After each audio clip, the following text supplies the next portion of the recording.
Hello mga ka-farmers, ngayon pupuntahan natin yung mga manok natin na white leghorn kung ilan na ba yung iniitlog nila ngayong umaga na ito. So yan mga ka-farmers, yung mga manok natin at titingnan natin yung mga iniitlog. Wow, wow! Dami nito mga ka-farmers. Yan o. 2, 3 na yun. 6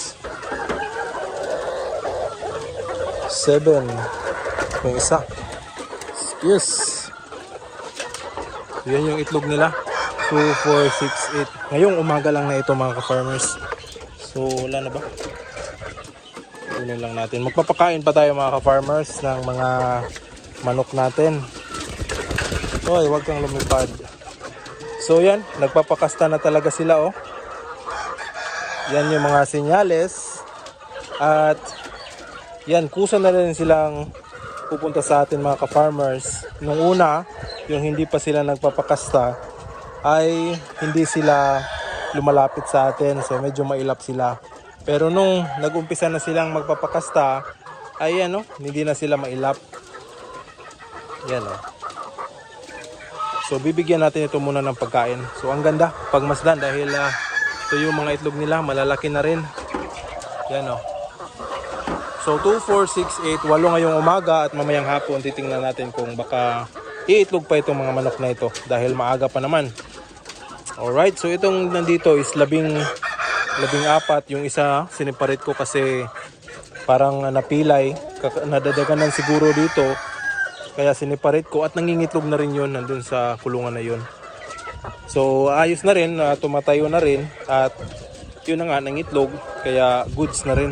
So ito, bibigyan muna natin ito ng pagkain. So ito yung feeds na binibigay natin mga ka-farmers. Yan, layer crumble yan. Yan yung pinapakain natin sa kanila. So sa 14 na manok mga ka-farmers, 1 kilo lang yung pinapakain ko sa ngayon. So 4 na takal nitong ating takalan. Lagyan natin ng konti. So itong takalan na ito naglalaman ito ng 1/4 kilo. So 4 ay 1 kilo na yung pinapakain natin sa kanila.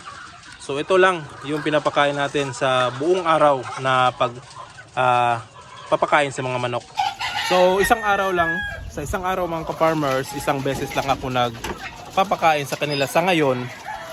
Dahil medyo busy nga tayo at dinadamihan ko na sa umaga dahil marami pa tayong trabaho, kaya sa isang araw, isang beses lang ako nagpapakain sa kanila.